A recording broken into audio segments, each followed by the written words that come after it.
folks, my name is Mo Amir, and this is VANCOLOUR, British Columbia's bona fide culture and politics TV talk show right here on Check and Check Plus. We're also on Apple Podcasts, Spotify, and YouTube. Now let's get right into it. Have you heard of Bill C11? It is proposed federal legislation to expand Canada's Broadcasting Act and give the Canadian Radio, Television and Telecommunications Commission, the CRTC, the power to regulate online streaming services like Netflix, Amazon Prime, and Disney+. In fact, it goes a step further to propose the regulation of all online audiovisual material, including videos uploaded to sites like YouTube, Facebook, and TikTok. So what does this all mean, and how would it affect Canadians? To help us parse through, Bill C11 is a Canadian political commentator and professional YouTuber with about 800,000 subscribers. A weekly columnist for the Washington Post. I've been following his career for many years now, and I'm so excited that he's here. He is JJ McCullough. JJ, so nice to see you. So nice to be here. So break it all down for us. What does this bill mean for Canadians and Canadian content creators like yourself? Yeah, so as you said, basically what the bill aims to do is expand the jurisdiction of the CRTC, which currently has authority over radio and television in Canada, right, to include basically the internet and basically any sort of broadcasting platform that exists on the internet. That both includes sort of what we would think of as the more sort of corporate streaming services like Netflix and Disney+, as well as the more sort of user-generated platforms like YouTube, which I produce content for, right? So it's basically in the same sort of way that we think of the CRTC having authority over what kind of content is released on the television and radio airwaves, in what sort of quantity, not only in terms of sort of like, you know, the regulations of like getting your broadcasting license and that sort of thing, but more in terms of like what kind of content are you promoting. We know that the CRTC requires television stations in this country to air a certain quantity of Canadian content, Canadian CanCon, as we say, same with on the radio. And that is really sort of the sticking point that I think has people like me the most kind of up in arms, is this idea that the CRTC is now going to be in the business of dictating what is the Canadian content quotas that YouTube itself has to meet, and then also coming up with some sort of definition of what is Canadian enough to be promoted through some sort of revised algorithm. So are we talking about censorship, or are we talking about the discoverability of content like yours, or the discoverability of content on Netflix? So it'll change the way your Explore page looks like on a lot of these sites. Yeah, it's more the latter from what I understand.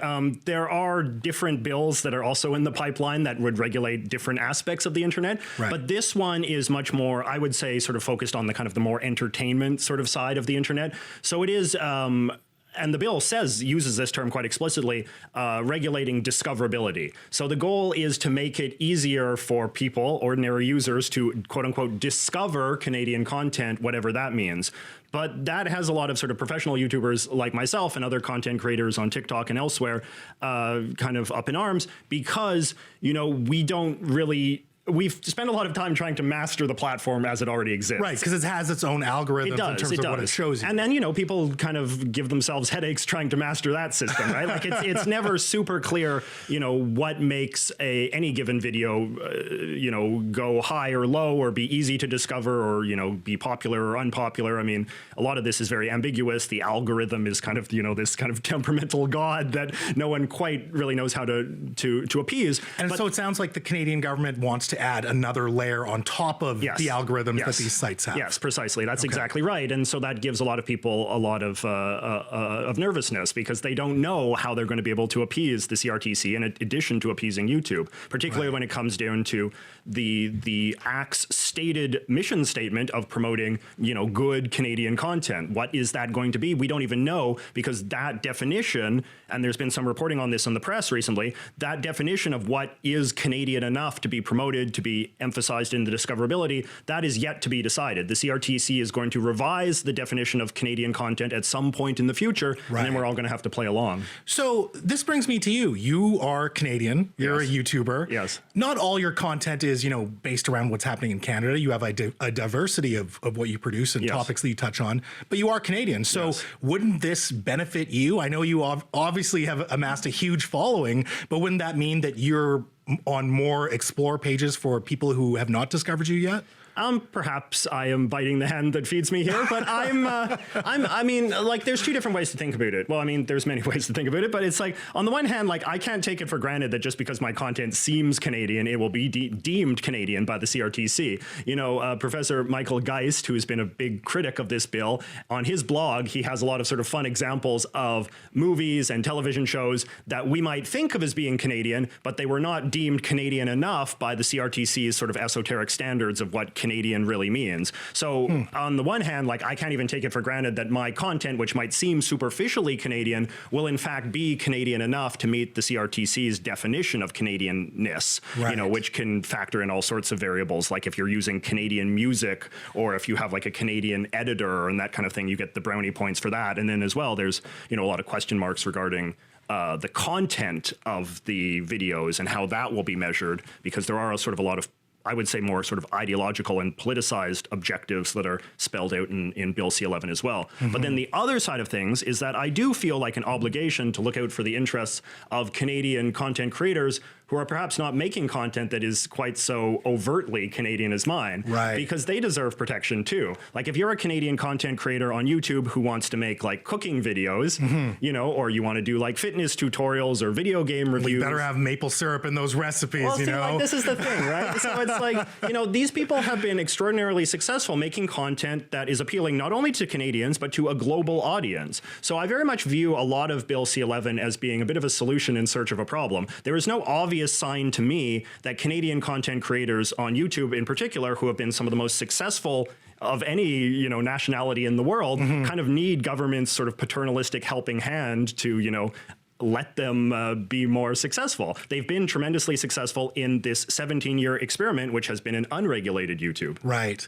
Now, you were recently at a parliamentary committee hearing, and you were the only witness speaking against Bill C11, and you talked about it being dispiriting. So what do you mean by that? Why was it so weird? Well, I mean, the committee process is a sort of a bit of political kabuki, like they invite you to testify. I was, from what I understand, I was invited to testify by the Conservatives because, the Conservatives are opposed to this bill. They wanted to hear somebody who was critical of the bill. I was happy to sort of play my role as far as that goes.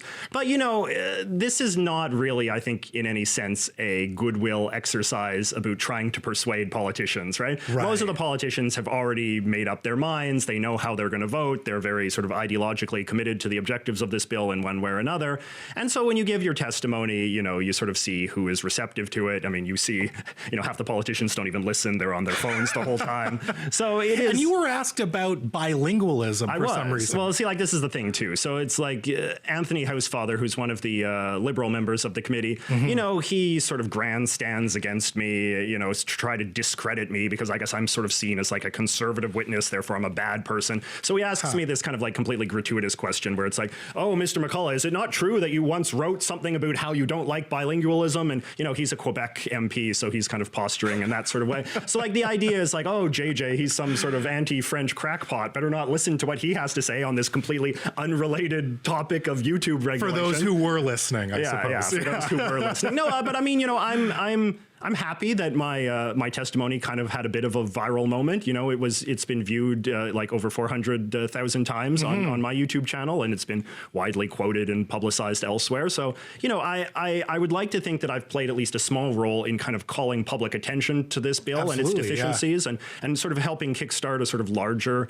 conversation, because that matters. Because if we have no faith in the parliamentary process, the committees and votes and this sort of thing, the best we can hope for is just that the public raises enough of a a stink about this legislation that it at least makes the Trudeau government second guess why they're doing what they're doing. Right. So really quickly, 30 seconds or less, give your elevator pitch to the viewer there who's going, you know what, JJ, I'm already subscribed to you. This doesn't seem like it's that big of a deal.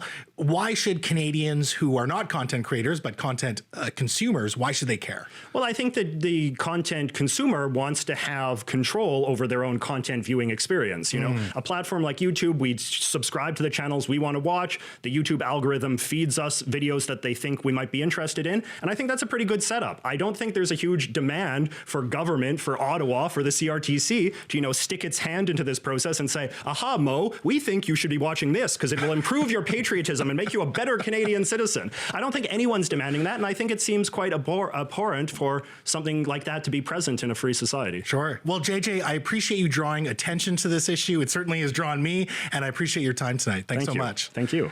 Folks, that was JJ McCullough, professional YouTuber and columnist for the Washington Post. For more with him, find This is VANCOLOUR wherever you listen to your podcasts, as we're going to record some overtime to discuss conservatism in Canada. Now, after some business, is BC better prepared for extreme heat events after last year's devastating heat dome? BC Green Party MLA Adam Olsen shares his thoughts up next. I'm Mo Amir. This is VANCOLOUR.